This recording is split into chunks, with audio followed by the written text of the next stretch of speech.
같이 오늘 말씀 보겠습니다. 오늘은 말씀을 짧습니다. 마태복음 13장입니다. 마태복음 13장 44절 같이 보겠습니다.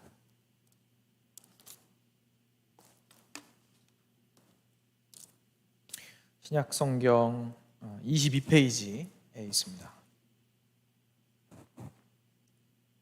마태복음 13장 44절 같이 한 목소리로 읽겠습니다. 시작. 천국은 마치 밭에 감추인 보화와 같으니 사람이 이를 발견한 후 숨겨두고 기뻐하며 돌아가서 자기의 소유를 다 팔아 그 밭을 사느니라. 아멘. 같이 기도하겠습니다. 천국은 마치 밭에 감추인 보화와 같으니 사람이 이를 발견한 후 숨겨두고 기뻐하며 돌아가서 자기의 소유를 다 팔아 그 밭을 사느니라. 사랑하는 주님, 참 저희에게 하나님의 나라를 이토록 물려주고 싶어 하시고 저희들에게 그 나라를 저희 것으로 만들 수 있도록 그리스도를 허락해 주시니 얼마나 감사한지 모르겠습니다. 하나님, 저희가 이 사실을 또렷하게 선명하게 알아가기를 원하고 저희가 도대체 받은 것이 얼마나 귀한 것인지 깨닫기를 원합니다. 그리고 혹시나 아직까지 이것이 귀한 줄 알지 못하는 이들이 있다면 이러한 말씀들을 통하여서 주의 성령께서 각별하게 역사하여 주셔서 주님의 나라의 놀라운 아름다움과 귀함을 알게 되고 주께로 오게 되는 은혜가 있도록 하여 주시옵소서. 감사하며 예수 그리스도의 이름으로 기도드렸습니다. 아멘. 네, 저희 계속해서 구원에 대해서 살펴보는 중입니다. 지난 2주 동안 우리 이상규 목사님과 함께 좋은 시간 보내셨으리라 생각을 하고요. 다시 이제 구원이란 무엇인가 시리즈로 좀 돌아와서 저희들 살펴보도록 하겠습니다. 그래서 짧게 지난 시간 동안 저희가 무엇을 배웠는지 조금 복습을 해보자면, 나사로를 기억하시면 기억하기가 좋습니다. 그렇죠? 예수님께서 나사로가 죽어 있는 상태에서 나사로한테 말씀하십니다. 나사로야, 나오너라. 성령 하나님께서 죽어 있는 우리 영혼을 먼저 일으켜 세우시는데 그 전에 먼저 우리를 부르십니다. 그렇죠? 근데 우리를 부르실 때에는 하나님의 말씀에는 능력이 있습니다. 빛이 있으라라고 하신 그 하나님께서 그렇게 말씀하시자마자 이 땅 가운데 빛이 생겼던 것처럼 나사로야 나오너라 라고 말씀하시자마자 그 영혼에는 생기가 돌기 시작했고 다시금 삶으로 나올 수 있게 되었습니다. 우리도 구원받았다면 그 일들이 우리 안에서 일어났다는 뜻입니다. 부르시면 살아나게 됩니다. 그 살아남을 우리가 뭐라고 표현했습니까? 거듭남이라고 표현했습니다. 그렇죠? 그래서 우리는 부르시면 거듭나게 됩니다. 자, 여기까지는 저희가 할 수 있는 게 아무것도 없습니다. 그냥 하나님이 부르시고 하나님이 살리시는 겁니다.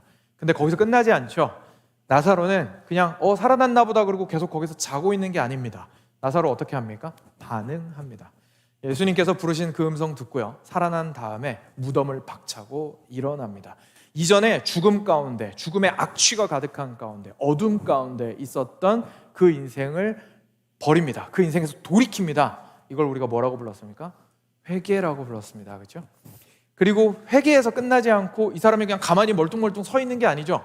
죽음으로부터 일어난 다음에 어떻게 합니까? 누구를 향해서 걸어 나갑니까? 예수님을 향해서 걸어 나갑니다. 사람들이 문 이렇게 치워가지고 돌 무덤 이렇게 문 굴려주고요.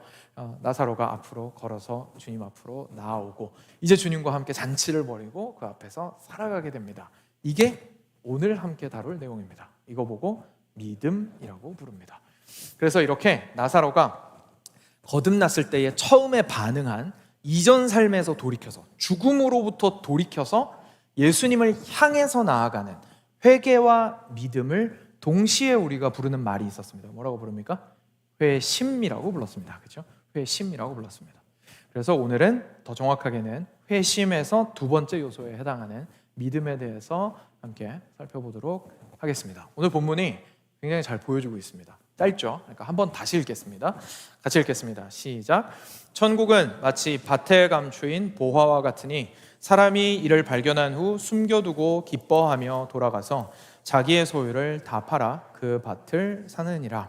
아멘. 이 13장이요, 예수님께서 계속해서 천국에 관련된 얘기를 계속 많이 하십니다. 천국, 다른 말로 말하면 하나님 나라죠.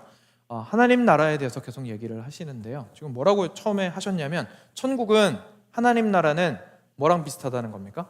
밭에 감추인 보화와 같다라고 얘기하십니다. 여러분, 밭에 감추인 보화와 같다라는 게 무슨 말일까요? 저희가 부활절 되면 애들 에그헌팅 하잖아요. 아니면 한국에서 어릴 때 사셨던 분들은 이제 소풍 가면 보물찾기 하죠. 그런 것처럼 저희가 막 밖에 나가가지고 찾아야 된다는 뜻입니까? 여기에 초점이 있습니다. 이 비유는 항상 초점에 좀 저희가 관심을 가져야 되거든요. 비유의 초점을 벗어나서 생각을 하게 되면 지나치게 엉뚱한 생각들을 많이 할 수가 있습니다. 여기서 말하는 밭에 감추인 보화라는 것의 핵심은 어디에 있냐면요, 겉에서 안 보인다는 겁니다. 왜냐하면 겉에서 보이는 나라들은 정치 체제라는 게 있고요, 지도자가 있고요, 그리고 백성들이 있습니다. 영토가 있습니다. 그 나라가 하는 폴리시들이 있습니다. 그렇죠? 법이 있고 그 법을 따르는 폴리시들이 있습니다. 그러니까 이런 것들은 다 눈에 보이는 것들입니다. 근데 밭에 감추어져 있다라는 건 예수님 지금 무슨 얘기하고 싶으신 겁니까? 너희들이 그렇게 하나님 나라 들어가고 싶어 하는데 하나님 나라는 니네가 눈 뜨고 찾아서 찾아지는 게 아니야 라는 얘기를 지금 하고 싶으신 겁니다. 그래서 눈 뜨고 찾아가지고 찾아지는 건 아닙니다. 근데 또 귀한 사실을 하나 더 알려주시죠. 그냥 단순히 감추어지는 게 아니라 뭐가 감추어져 있습니까? 보화가 감추어져 있습니다. 하나님 나라는 어떤 겁니까? 귀한 겁니다. 너무나 아름답고 이 땅 가운데에서는 찾아볼 수 없는 아름다움과 귀함이 있는 것, 그것이 바로 하나님 나라의 모습이라는 겁니다. 자, 근데 천국만 있어요. 그 다음에 자, 이렇게 좋은 거 있으니까 네가 알아서 찾아봐봐 라고 말씀하시는 게 아닙니다. 예수님 뭐라고 말씀하시냐면 지금 이 비유에서 이 사람이 발견했어요. 이 보화를 발견했습니다. 그러니까요, 그 중간에 어떻게 발견했느냐가 이 비유의 초점이 아닙니다. 저희들이 막 무슨 굉장히 신비로운 뭔가 종교적인 의식을 해야 눈에 안 보이는 갑자기 영적인 눈이 띄어가지고 그게 보이고 이런 얘기를 하시는 게 아니고요, 초점은 눈에 안 보이는데 우리는 지금 배워서 알죠. 하나님께서, 성령님께서 우리를 거듭나게 하시면 이게 보이게 되고 발견하게 된다는 얘기입니다. 근데 그 부분은 이 비유에 안 들어가 있는 겁니다. 그래서 핵심은 뭐냐면 하여간 발견했는데, 그죠? 하여간 발견했는데 초점이 어디에 있냐면 반응을 어떻게 했냐는 겁니다. 반응을. 나사로가 예수님이 부르신 다음에 반응한 것처럼 이 사람이 하나님 나라가 얼마나 귀한지를 봤어요. 그 다음에 이 사람이 뭐 했냐는 거예요. 이 사람이 뭐 했습니까? 발견하고 나서 집으로 돌아가서 있는 거 다 팔아 제끼고 그 다음에 그 있는 돈 없는 돈 다 긁어 모아가지고 어떻게 했습니까? 밭을 샀습니다. 밭 왜 샀을까요? 거기에 뭐가 있으니까요? 보화가 있으니까요. 그러니까 지금 무슨 얘기하고 싶은 거예요? 예수님께서 눈에는 안 보이는데 말이야, 너희들이 그거 발견하면 얼마나 아름답고 귀한지, 어느 정도로 아름답고 귀하냐면 네가 인생에서 살면서 얻을 수 있는 그 모든 것들, 너의 과거와 현재와 미래를 다 통틀어서 생명을 가지고 살 수 있는 모든 것들을 다 끌어모아서 이 천국을 구할 수 있다면 구해야 할 정도로, 그렇게 구해도 절대로 손해보는 장사가 아닐 정도로 이 천국은, 이 하나님 나라는 너무나 귀하고 아름답고 네가 그토록 갈구하는 그 행복과 기쁨의 인생을 약속해주는 삶이란다 라는 얘기를 예수님께서 하시고 싶은 겁니다. 그래서 이 사람의 모습을 보여주고 있는 거죠. 그런데 이 사람의 이 모습 속에서요, 저희들이 이제까지 배웠던 회심자의 모습을 보게 됩니다. 나사로가 죽음에서 돌이켜서 예수님한테 나온 것처럼요, 이 사람도 이전의 삶에서 돌이켜서 다시금 예수님을 향해서 사는 삶으로 나아가는 모습이 잘 보여지고 있습니다. 여러분, 여기서 회개에 대해서 조금 생각을 해보죠. 다시 한번 이 말씀을 좀 찬찬히 뜯어다 보시면 여러 가지 동사들이 등장을 하는데, 여기서 이 사람이 했던 행동들 중에서 혹시 회개에 해당되는 부분이 어디라는 생각이 좀 드세요? 어떤 부분일까요? 속으로 한번 답을 찾아보시죠. 회개가 어디일까요? 밭에 감추인 보화와 천국이 그런 모습인데, 이 사람은 발견한 후에 숨겨두고 기뻐하며 돌아가서 어떻게 했습니까? 자기 소유를 다 팔아버렸습니다. 여러분, 이게 회개의 모습입니다. 자기가 가지고 있는 소유를 다 팔아치우는 게 회개의 모습입니다. 그러니까 평소에 우리가 생각하던 회개랑 조금 이미지가 다르죠, 그죠? 평소에 우리가 생각하는 회개는 어떤 겁니까? 하나님, 저 잘못했어요. 하나님, 법에 쓰여진 대로 제가 살지 못했어요. 하나님, 저 이거 법 어기면 하나님 벌 주실 거죠? 제가 회개할게요. 저 잘못했으니까요, 용서해 주시고요. 저 하나님 앞에서 이쁘다고 해주세요. 다시 저 품어주세요 라고 얘기하는 걸 저희는 보통 회개라고 생각을 합니다. 맞습니다. 틀린 거 아닙니다. 그런데 이것만 생각하면 회개의 정말 중요한 부분을 저희가 놓칠 수 있는데, 그게 바로 오늘 말씀이 보여주시는 겁니다. 저희가 보여주시는 겁니다. 왜냐하면 오늘 말씀이 보여주시는 건 뭡니까? 우리가 회개를 하는 이유입니다. 우리가 회개를 하는 이유는요, 하나님 나라를 보았기 때문입니다. 하나님 나라를 안 본 사람이 자기가 가지고 있는 인생과 자기가 이제까지 모아온 소유와 자기가 살아온 삶의 방식을 뉘우칠 이유가 어디 있습니까? 그렇죠? 좀 덜 효율적이면 효율적으로 바꿔서 더 부자 되려고 노력하면 될 일이죠. 뉘우칠 필요는 없습니다. 근데 오늘 말씀처럼 다 버리고 주님을 쫓으려면 먼저 뭐 해야 됩니까? 보물을 봐야 됩니다. 하나님의 나라를 본 사람이 이게 얼마나 아름답고 귀한지를 알았어요. 그리고 나서 자기가 가지고 있는 걸 봐요. 어때 보입니까? 너무 하찮아 보이는 거예요. 나는 옛날에는 이게 반짝반짝 빛나고 이게 내 인생의 행복인 줄 알았는데 그렇지 않다라는 사실을 하나님 나라의 반짝거림을 보고 하나님 나라의 아름다움을 보고 비로소 깨닫게 되는 거예요. 그러니까 이딴 것 때문에 내가 저 천국에 들어갈 수 없다면, 이딴 것 때문에 내가 저걸 구할 수 없다면 내가 바보지. 그러니까 내 안에 어떻게 합니까? 이걸 버려서라도, 내가 저기 들어가려면 이거 버려서라도 저걸 얻을 수만 있다면 내가 이 땅에서 내가 귀하게 여겼던 거 버리겠노라. 그런데 나는 여전히 어떻게 하고 있어요? 움켜쥐고 있는 거예요. 그러니까 어떻게 하는 거예요? 회개하는 거예요. 하나님 돌이키겠습니다. 억지로가 아니라, 벌 주실까 봐 무서워서가 아니라 뭐 때문에요? 천국이 너무나 귀하기 때문에, 천국이 너무나 아름다운 걸 보았기 때문에 그 더 귀한 것을 얻으려고 옛날 것을 손에서 놓는 작업이 바로 회개입니다. 이것이 우리가 회개에 대한 올바른 이해이죠. 지난번에 배웠던 그 회개입니다. 자, 이렇게 회개하고 나면요, 이제 오늘의 본문 중심 주제로 돌아오죠. 그리고 나서 옛날 걸 손에 놓은 다음에 가만히 있으면 안 되잖아요. 빈손으로 그냥 살라는 얘기가 아니죠. 그렇게 생각하시는 분들이 있습니다. 마치 기독교가 청빈을 얘기한다고 해서 손에 아무것도 가지지 말고 수도승처럼 살아라고 생각하시는 분들이 있어요. 아니죠. 하나님께서는 손을 놓고 나서 새로운 걸 쥐어주십니다. 그게 뭡니까? 하나님 나라라는 보화입니다. 그리고 그걸 위해서는 이 믿음을 가지고 이 보화를 받는 과정이 필요하게 되는 것이죠. 이 사람이 오늘 보여준 것처럼 다 팔아치운 다음에 뭐 합니까? 그 돈 다 긁어 모아서 이 밭을 사는 겁니다. 여기에 우리가 하나님을 믿는 믿음에 대한 가장 기초적인 모습들이 잘 드러나 있습니다. 자, 그래서 여기서부터 이제 믿음에 대해서 생각을 해볼 건데요. 근데 좀 예리하신 분이라면 여기서 목사님 좋은 설명인 것 같기는 한데요, 제가 이제까지 생각했던 믿음이랑은 좀 다른 것 같은데요 라는 걸 좀 느끼시는 분들이 있을 겁니다. 여러분, 보통 우리가 그리스도인으로서 사는데 사실 믿음이라는 단어만큼 자주 쓰는 단어도 없을 겁니다. 그렇죠? 보통 어떨 때 쓰십니까? 믿음이라는 단어를 성경에서 좀 예를 한번 찾아보자면 찾기 어렵지 않습니다. 그렇죠? 예를 들어서 혈루병 여인이 예수님의 옷자락 끝만 만지면 내가 나으리라 라고 생각을 해서 예수님 옷자락 끝을 딱 만졌어요. 그랬더니 진짜로 나았어요. 믿음이죠. 그렇죠? 중풍병자의 친구들이 믿음을 가지고 어떻게 했습니까? 지붕을 다 뜯어 제꼈습니다. 그리고 나서 친구를 밑으로 내립니다. 예수님 만나면 내 친구 살 수 있을 거야. 그리고 예수님이 진짜로 살려주셨습니다. 자, 이때 이 믿음을 보고 우리는 어떻습니까? 도전받습니다. 그리고 하나님 저도 이런 믿음 주세요. 기도하죠. 하나님 제가요 믿음이 너무 부족해요. 하나님 저는요, 하나님께서 뭘 못 믿습니까? 불가능한 걸 가능하게 하신다라는 것을 제가 못 믿습니다. 제가 믿음이 너무 연약해요. 그러니까 하나님 저한테 믿음 주세요 라고 얘기합니다. 보통 이 믿음이 우리가 가장 많이 생각하는 믿음입니다. 그렇죠? 가장 많이 생각하는 믿음입니다. 이 믿음이 아니냐 그러면 절대 그렇지 않습니다. 방금 제가 일부러 성경의 예를 들어드린 건데요, 성경이 이것을 믿음이라고 말하고 있습니다. 그러니까 하나님께서 불가능을 가능하게 하실 것이다, 하나님은 전지전능하셔서 모든 일이 가능하시다 라고 믿는 거 중요한 믿음인 거 맞습니다. 그런데 이 믿음이랑 오늘 방금 봤던 이 믿음이랑 약간 성격이 좀 달라 보입니다. 오늘 믿음의 성격을 알기 위해서 로마서로 가면 이해가 좀 빠르게 되실 겁니다. 로마서 1장 17절인데요. 네, 오늘 슬라이드를 통해서 좀 보도록 하겠습니다. 슬라이드 같이 한 목소리로 읽겠습니다. 시작. 복음에는 하나님의 의가 나타나서 믿음으로 믿음에 이르게 하나니 기록된 바 오직 의는 믿음으로 말미암아 살리라 함과 같으니라. 아멘. 자, 여기에 뭐라고 나옵니까? 복음에는 하나님의 의가 나타났습니다. 그래서 믿음으로 믿음에 이르게 되는데, 이걸 간단하게 말해서 기록된 바 뭐라고 얘기합니까? 의는 믿음으로 말미암아 살리라 라고 하는 것과 같답니다. 우리 보통 이 말씀 언제 인용합니까?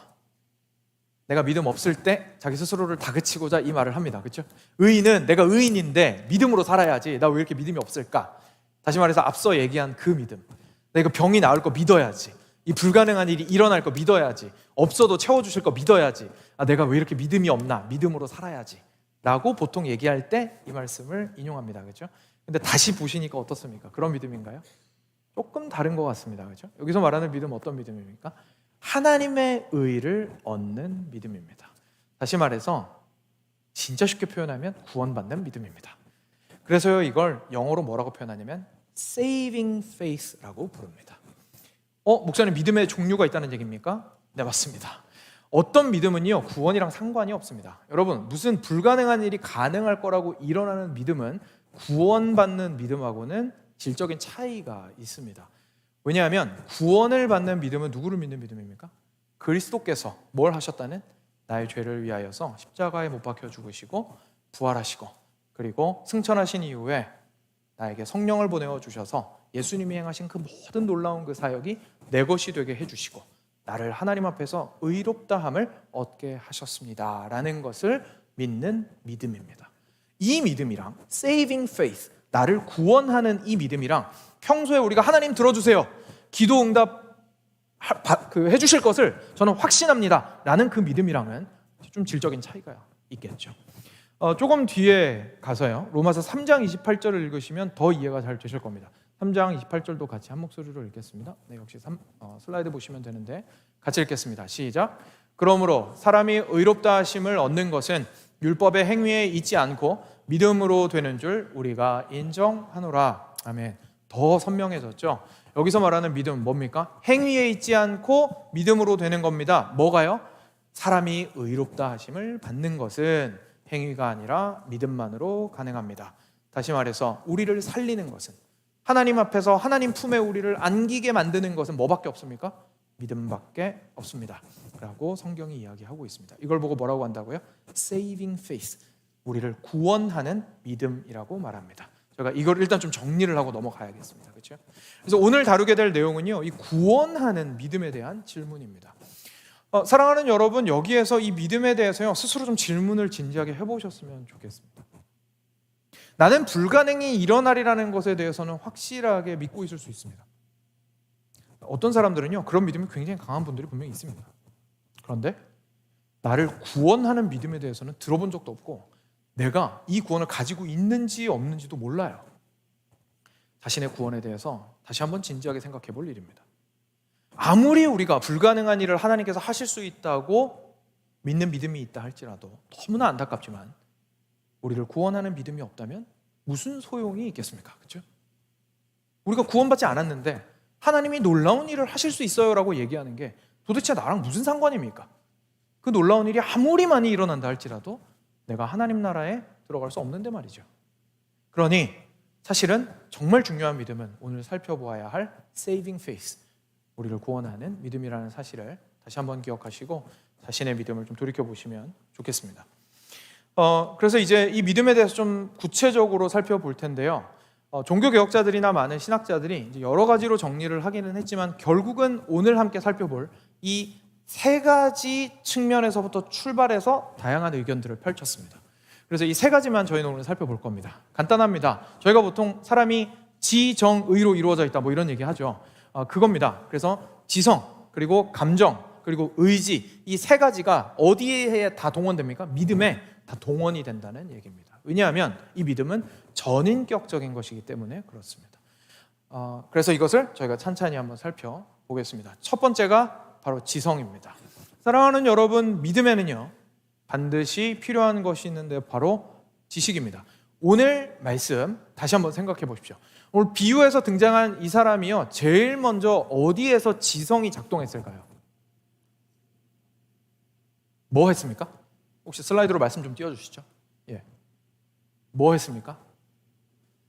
밭에 감추인 보화와 같은데 천국이, 이 사람이 어떻게 했습니까? 발견했습니다. 다시 말해서요, 보고 알았습니다.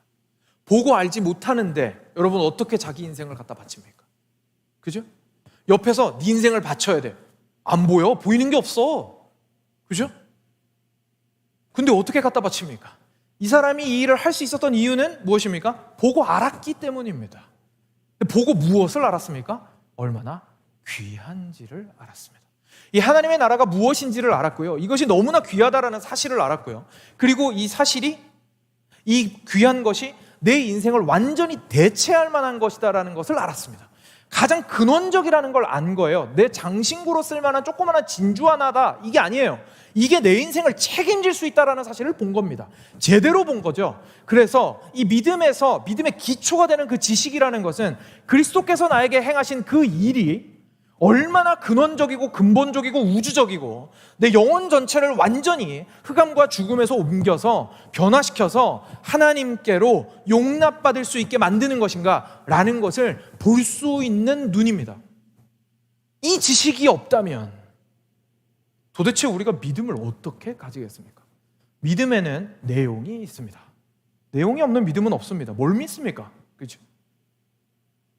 그리고 그 내용은 반드시 우리가 알아야 하는 것들입니다. 사랑하는 여러분, 간곡히 부탁드리는데 구원에 관련된 내용들에 대해서 절대로 그것이 어눌하게 알아도 되거나 대충 알아도 되거나 그거는 목사나 신학자나 선교사에게만 해당된다고 생각하시면 절대로 안 됩니다. 내 생명이랑 관련된 문제입니다. 누가 묻더라도 그리스도께서 나를 위하여 하신 일에 대해서 간증 이상의 얘기를 하실 수 있어야 합니다. 나한테 이런 놀라운 일이 있었어요 라는 걸로 부족합니다. 무슨 놀라운 일이 안에서 있었는데요, 예수님께서 그렇게 죄악된 나를 위해서 십자가에 못 박혀 죽으셨습니다. 그리고 그 십자가 위에서 나의 죄를 짊어지고 죽으셨습니다. 그 생명, 그 흘리신 보혈 한 방울 한 방울이 모두 나를 위한 것이었습니다.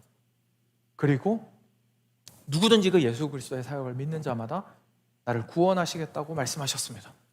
그 예수님께서 죽음을 이기고 부활하셨습니다. 그래서 나도 부활시키십니다. 그리고 그것이 그냥 옛날 이야기로 끝나지 않고 승천하신 이후에 당신의 영을 우리에게 보내어 주셔서 내 것이 되게 해주셨습니다. 근데 그것을 얻게 하신 사건이 물론 사람마다 다르죠.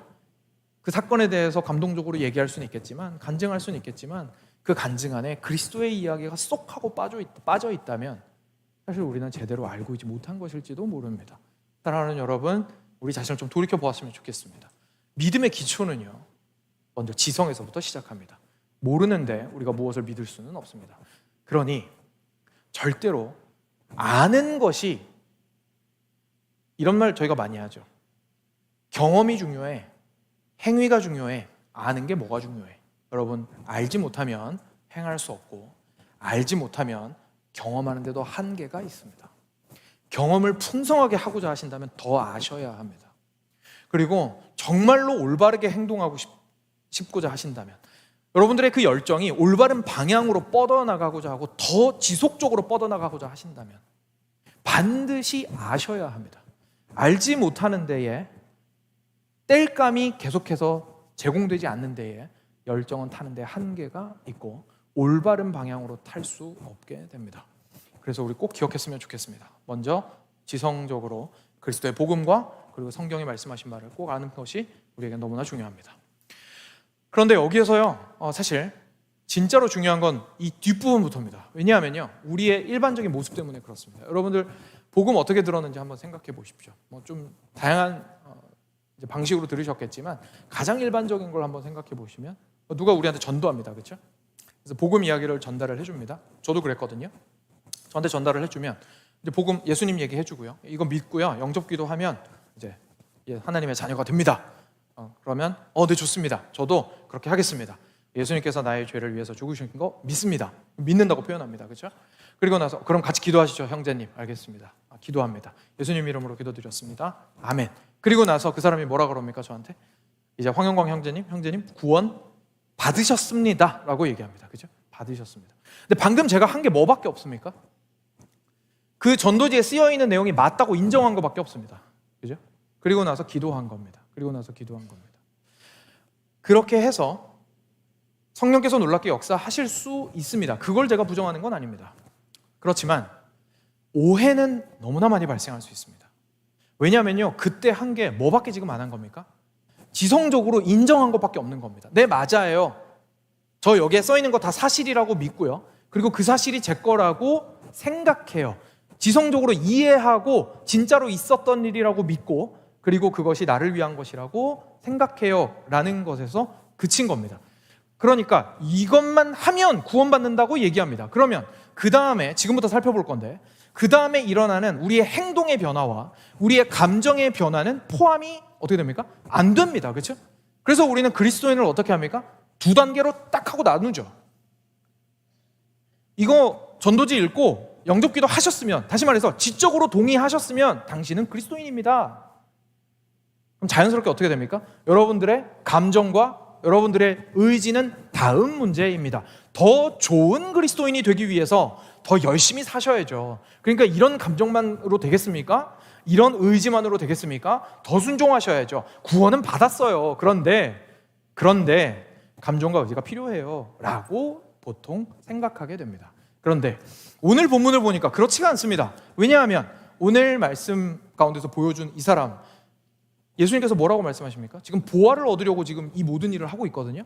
그 보화 보고 예수님 뭐라고 하셨어요? 천국이라고 하셨어요. 그러니까 오늘 이 사람 같은 모습을 안 보이면 천국을 얻을 수 있는 겁니까? 없는 겁니까? 못 얻는 겁니다. 그죠? 그러니까 지금 구원에 대한 말씀을 지금 하고 계신 거예요. 그런데 지금 예수님께서 말씀하신 이 비유에서 나온 이 사람이 지금 뭐 했습니까? 돌이키기만 한 것도 아니고요, 쳐다보고 아이 좋아라 박수만 치는 것이 아니고요, 뭐 했습니까? 가지고 있는 거 다 팔아 제끼고 그거 가지고 가서 그 밭을 사왔습니다. 의지와 감정이 동원된 것을 저희가 보게 됩니다. 지금부터 볼 겁니다. 무슨 의미인지. 원래는 보통 저희가 지정의라고 해서 감정이 두 번째에 오는데, 감정이 좀 어떻게 보면 좀 더 많이 강조를 해야 되는 부분이어서 맨 뒤로 놓고요, 먼저 의지를 좀 생각해 보겠습니다. 여러분 다시 한번 이 본문을 보시면 의지는 이제 행동에 대한 부분이죠. 이 사람이 어디에서 좀 의지를 불러일으켜졌다는 생각이 듭니까?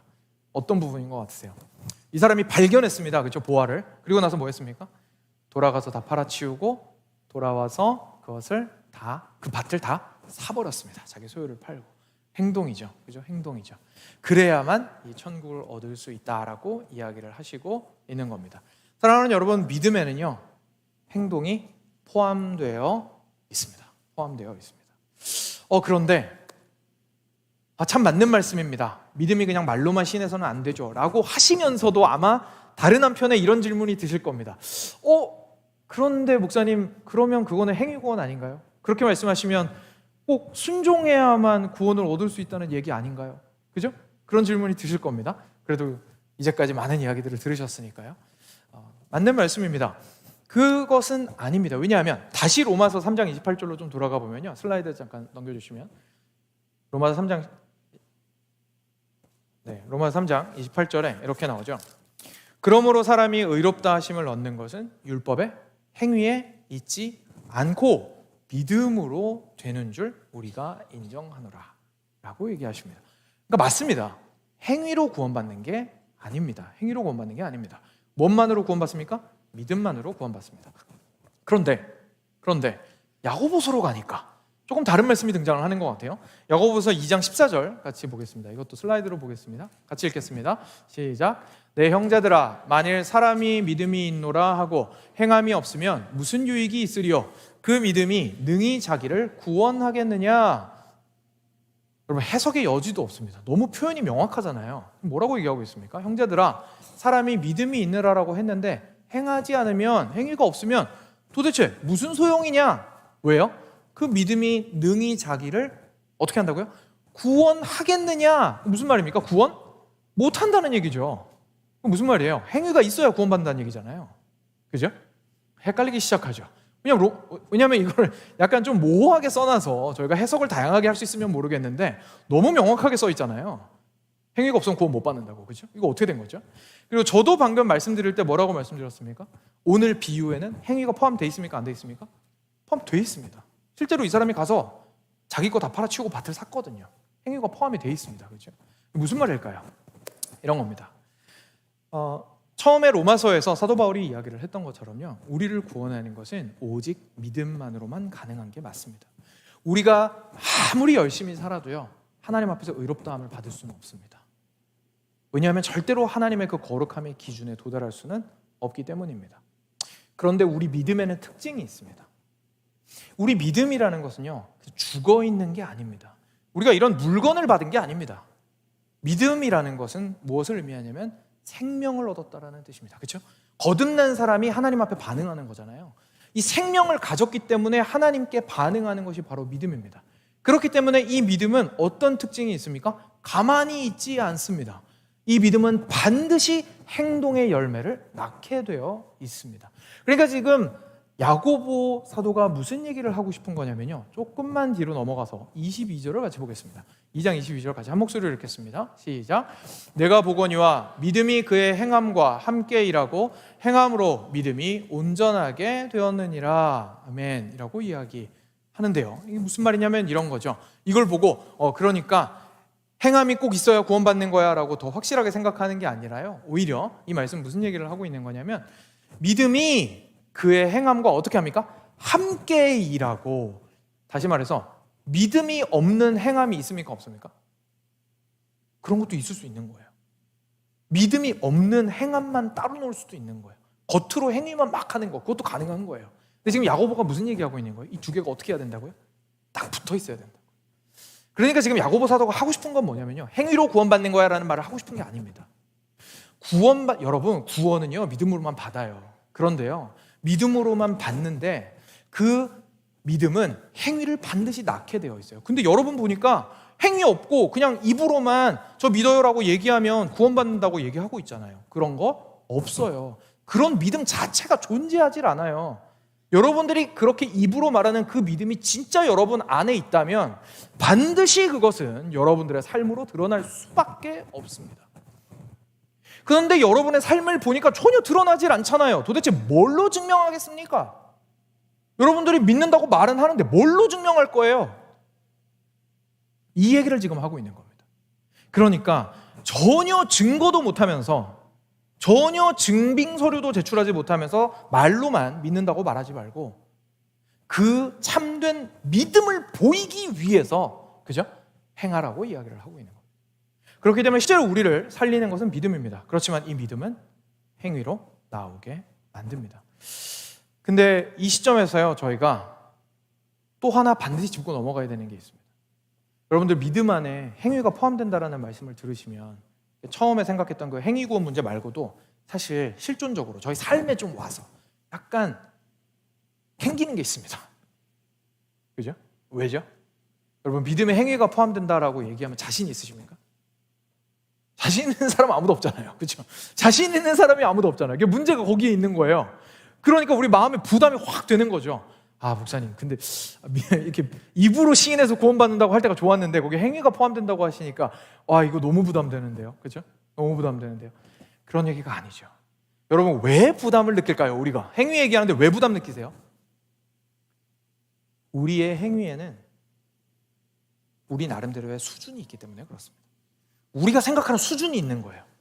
근데 내 삶을 돌이켜보니까 그 수준이랑 어때요? 미달이에요. 그죠? 내 삶을 보면 나도 머리로 알거든요, 그 믿음의 수준을. 근데 지금 참된 믿음이 있으면 행위가 있다고 얘기하니까 그래도 참된 믿음이려면 이 정도 수준은 있어야 될 것 같은 거예요. 그런데 내가 그 수준에 도달이 안 되어 있어요. 그러면 나는 참된 믿음이 없나 보다, 이렇게 생각하게 되는 거예요. 아닙니다. 이거 굉장히 분명하게 하셔야 됩니다. 그 얘기가 절대로 아닙니다. 제가 자주 여러분들한테 표현드리는 표현이 있습니다.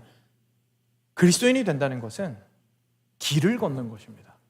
그리스도인이 된다는 것은요, 내가 원래 나의 영광을 위한 삶으로 이쪽 방향으로 열심히 걸어가고 있었는데 회심합니다. 어떻게 합니까? 먼저 방향을 돌이킵니다. 이전의 삶으로 가던 방향에서부터 돌이키는 거예요. 여전히 나는 어디에 있습니까? 옛날 삶의 원점에 있어요. 삶이 그렇게 많이 변하지 않습니다. 그런데 뭐가 변했습니까? 그 다음 걸음이 어디를 향하는지가 바뀐 겁니다. 그렇죠? 그 다음 걸음이 그리스도를 향한 거예요. 근데 그 걸음이 대단합니까? 대단하지 않죠. 대단하지 않죠. 누구는 성경을 막 10독씩 했을 수도 있어요. 본인은 한 절 읽고 이해하는데도 쩔쩔매요. 그게 한 걸음일 수도 있는 거예요. 근데 오늘 말씀드리는 saving faith가 열매로서 내는 그 열매는 바로 그 한 걸음을 말하는 겁니다. 처음에 돌이켜서 내가 서 있는 그 자리에서 다른 방향으로 실질적 움직임이 발생한다는 얘기입니다. 가만히 서 있고 멀뚱멀뚱 있고 난 그냥 여기가 천국이니까 좋아요라고 하고 있는 게 아니라 저 그냥 가만히 있을 수 없어요. 저기 멀리 앞서가는 저 친구 부럽긴 한데요, 저기까지 도약이 안 되니까요, 지금 제가 있는 이 상황에서 한 걸음이라도 주를 향하여 딛겠습니다라고 말하는 게 우리가 이야기하는 saving faith가 가지고 있는 행위의 모습입니다. 사랑하는 여러분, 행위를 생각하실 때 절대로 수준으로 생각하지 마십시오. 수준으로 생각하시는 순간 율법주의자가 됩니다. 그러면서 이 정도 수준에 내가 도달하지 않으면 구원받을 수 없어라고 생각하게 되고요. 그리고 그 위치에 도달해야만 내가 구원받을 수 있다는 생각에 항상 머리만 쥐어뜯게 될 겁니다. 그리고 그리스도의 은혜는 경험할 수가 없게 되겠죠. 우리가 해야 되는 일은 삶의 방향을 돌이켜서 그 첫걸음을 떼는 것이라는 것을 오늘 말씀이 이야기를 해주시고 있습니다. 마지막 세 번째입니다. 바로 감정입니다. 사랑하는 여러분, 너무나 중요한 부분입니다. 너무나 많은 경우에 복음에 대해서 이야기할 때요, 믿음도 얘기하고요, 그러니까 지성적인 측면의 믿음도 얘기하고요, 행동에 대해서도 얘기합니다. 근데 감정은 얘기 잘 안 합니다. 그러다 보면은 이 행위가 어떻게 될까요? 우리 보통 행위가 믿음에 포함된다 그러면 제일 먼저 생각나는 단어가 뭐세요? 순종이라는 단어입니다. 그죠? 그러니까 믿는 자에게는 행위가 필요하구나. 그럼 제일 먼저 어떻게 적용이 됩니까? 순종해야겠구나. 그죠? 순종해야겠구나. 이렇게 적용이 됩니다. 근데 이렇게 생각하는 순간 문제가 발생을 합니다. 왜요? 내 감정은 아무런 신경도 안 쓰고 뭐 합니까? 그냥 악착같이 하는 거예요. 그냥 행동만 쳐다보고 있는 거예요. 근데 성경은 뭐라고 얘기합니까? 감정이 있다고 얘기합니다. 오늘 본문에 뭐라고 나옵니까? 오늘 본문 다시 띄워주시면 뭐라고 나옵니까? 저기에 감정을 표현하는 단어가 하나 있죠. 기뻐하며. 사랑하는 여러분, 그리스도인에게 기쁨은요 필수입니다. 천국을 얻는 자는 반드시 기쁨으로 천국을 찾는 자입니다. 처음에 회개에 대해서 설명드렸을 때 기쁨으로 자기 모든 것들을 버렸던 것처럼요, 기쁨으로 그 모든 것들을 가지고 가서 천국을 얻고자 하는 것, 그것이 믿음의 모습입니다. 이 감정이 우리의 지식과 의지 사이에 끼어 들어갔을 때 비로소 내가 아는 것을 너무나 그냥 알고 끝나는 게 아니라 너무나 기뻐하고 그게 얼마나 귀한지를 알게 되고, 그리고 그것을 얻고 싶어서 안달이 나서 안 움직일 수가 없는 거예요. 그래서 그 다음 걸음을 걷게 되고 끝까지 주의 그 하나님 나라를 향하여 걸어나가게 되는 그 삶을 보고 오늘 말씀은 믿음이라고 얘기하고 있는 겁니다. 좋은 예가 생각났습니다. 이번에 참 감사하게 이제 좀 국립공원을 여행할 수 있는 기회를 주셨는데요, 옐로스톤에 갔습니다. 아시는 분들 아시겠지만 옐로스톤은 전 세계, 저도 이번에 알았는데 전 세계에서 가장 큰 화산지대입니다. 근데 그 화산지대가 옐로스톤이라는 내셔널파크가 사이즈가 어마어마하게 큰데 그 밑에가 다 화산인 거예요. 근데 그게 티가 납니다. 차를 타고 그렇게 막 2시간이고 3시간이고 돌아가도요, 곳곳에 화산지대라는 흔적이 있습니다. 그 중에서 굉장히 유명한 것 한 2가지만 말씀드리면, 잘 아시는 이제 뭐 포스터에 자주 나오는 그림인데, 위에서부터 항공사진으로 찍어서 사람 눈 모양처럼 생긴 연못 같은 거 있죠. 이제 핫스프링인데, 그 온천인데 그랜드 프리스매틱 핫스프링이라고 부르는 핫스프링인데, 이제 가운데는 파란색 물이고 가에 주황색, 노란색 테두리가 있는 아름다운 사람 눈처럼 생긴 그런 거 있죠. 그거 이제 온천입니다. 굉장히 뜨겁고 김이 모락모락 나고 좀 자연의 아름다움을 보여주고 있죠. 또 다른 곳에는 한국말로 아마 처음 들어보신 분도 있을 텐데 간헐천이라고 하는 것이 참 많이 있습니다. 간헐천이 뭐냐면 구멍이 좁아가지고 거기에서부터 열기가 계속 나오는 거예요. 그래서 막 어디에는 소리도 나고, 그리고 가장 유명한 곳은 Old Faithful Geyser이라고 해서, 게이저이 이제 간헐천이라는 뜻인데, 라고 해서 한 90분인가요? 90분 정도에 한 번씩 이제 한 300m 높이로 물이 땅에서부터 솟아 올라와서 올라오는 곳이 있습니다. 그래서 그런 곳들에 사람들이 많이 모여서 즐겁게 보죠. 그런데요, 어떤 사람이 그걸 보고 굉장히 아름다워서 재현하고 싶었다고 생각을 해봅시다. 재현 가능합니다, 나름. 그죠? 그래서 집으로 돌아왔습니다. 집에서 여유도 있고 뭐 해서 공간에다가 그런 아름다운 연못을 만들었습니다. 근데 색소가 좀 필요하겠죠. 색소를 사다가 풉니다. 파란 물을 만들고요, 주변에도 물감이든지 뭐 벽돌 색깔을 칠하든지 어떻게 해갖고 아름답게 테두리도 만들고요, 그리고 관리도 열심히 잘 해서 이쁜 연못을 그 모양으로 딱 만들어 놨습니다. 그리고 간헐천을 생각하니까 너무 멋있는 거예요. 그래서 분수대를 설치합니다. 집에다가 분수대를 설치하고 막 높이 300m까지는 아니어도 그래도 한 50m까지 올라갈 수 있을 정도로 설치를 해요. 그리고 요즘 뭐 그런 거 쉬우니까요, 타이머를 장착을 합니다. 90분에 한 번씩 모터가 작동을 해가지고 물이 확 하고 올라오게 만들어요. 할 수 있습니다. 그렇죠? 다 가능한 것들입니다. 그런데 여러분, 차이가 있습니다. 이렇게 사람이 만든 거는요, 유지보수를 해야 됩니다. 어느 순간 물이 말라갈 겁니다. 물 퍼다가 들이부어야 됩니다. 벽돌이 무너지기 시작할 겁니다. 벽돌 새로 해야 됩니다. 물감이 묽어지기 시작할 겁니다. 물감 새로 타야 됩니다. 거기에 간헐천을 닮은 분수대를 설치했지만 배터리를 갈든지 전력을 끌어오든지 하여간 유지보수가 너무나 필요합니다. 이끼 끼면 이끼도 닦아야 되고요. 그죠? 그런데 옐로스톤에 있는 그 핫스프링과 그 온천과 그 간헐천은 절대로 마르지 않습니다. 이유가 어디에 있을까요? 그 물이 그렇게 끓고 수백 년이 지나도록 90분마다 한 번씩 그 물이 솟아오르는 것은요, 밑에 옐로스톤만한 사이즈의 엄청난 사이즈의 마그마가 존재하기 때문에 그렇습니다.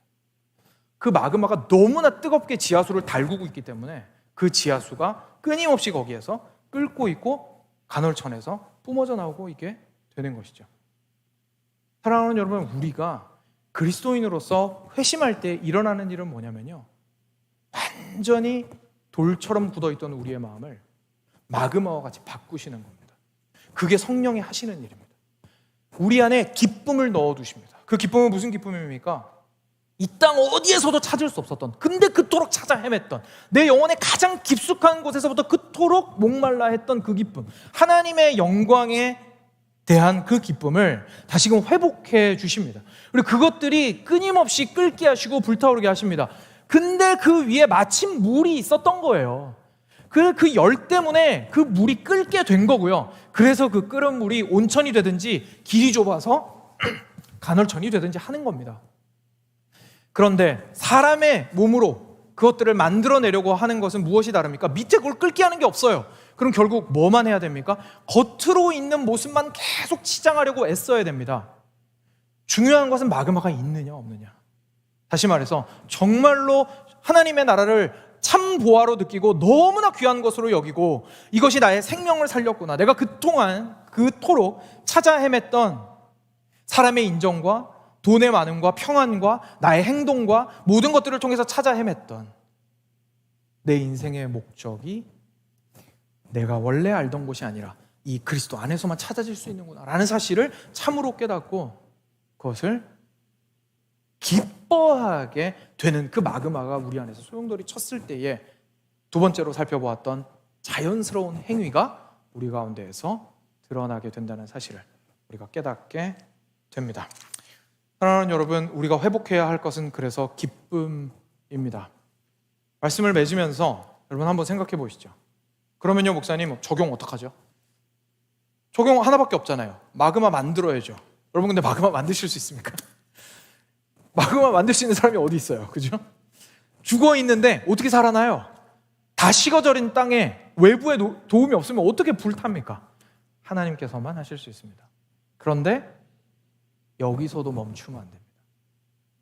왜냐하면요, 저희들은 너무 죄악되어서 하나님만이 나를 마그마로 만드실 수 있습니다 라고 말하고 거기서 마침표 끊고 끝나잖아요. 거기서 또 핑계댑니다. 가만히 있는 거예요. 하나님, 내가 기쁜 걸 누구 탓으로 돌립니까? 하나님 탓으로 돌려요. 하나님이 뜨겁게 안 했잖아요. 하나님이 기쁨 안 줬잖아요. 하나님이 일 안 했잖아요. 그죠? 나는 할 일이 아무것도 없는 거예요. 거기서 멈추었기 때문이죠. 우리가 할 수 있는 것은요, 우리가 할 수 있는 게 없다라는 표현은요, 할 수 있는 게 아무것도 없다는 게 아닙니다. 우리가 할 수 없다는 건 마그마를 만들 수 없다라는 뜻입니다.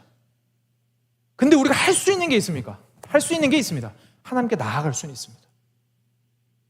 사랑하는 여러분, 예배와 말씀과 기도와 아침에 그 짧은 시간의 묵상과 혹시 별거 아닌 것처럼 생각하지는 않으시나요? 되게 별거 아닌 것 같죠? 옆에 사람이 그리스도인답게 당신은 무엇을 하고 계십니까? 생각했는데 하는 게 성경 읽고 기도하는 것밖에 없어요. 예배에 그냥 착실히 참석하는 것밖에 없어요. 뭔가 대단한 일을 하나님을 위해서 해야 될 것 같은데 딴 건 하는 게 없어요. 그리고 교회를 생각해도 말씀 읽고 기도하고 예배하는 것만 하면 뭔가 안 하는 것 같아요. 그죠? 뭐 안 하는 것 같아요. 그리고 뭔가를 하지 않아서 성장하지 않는 것 같다는 느낌이 들어요. 개인적으로든 공동체적으로든.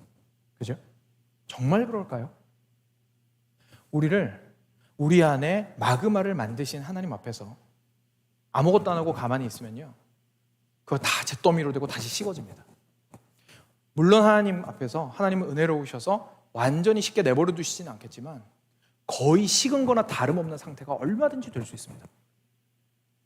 그런데 우리가 할 수 있는 것은 무엇이 있습니까? 그 마그마가 지속적으로 불타오를 수 있도록, 성령 하나님께서 계속해서 이것을 불타오르게 할 수 있도록 우리를 은혜의 자리에 밀어넣을 수 있습니다. 예배는 그만큼 소중한 겁니다. 근데 그 마그마에서부터 뭐가 나온다고요? 행위가 나온다니까요.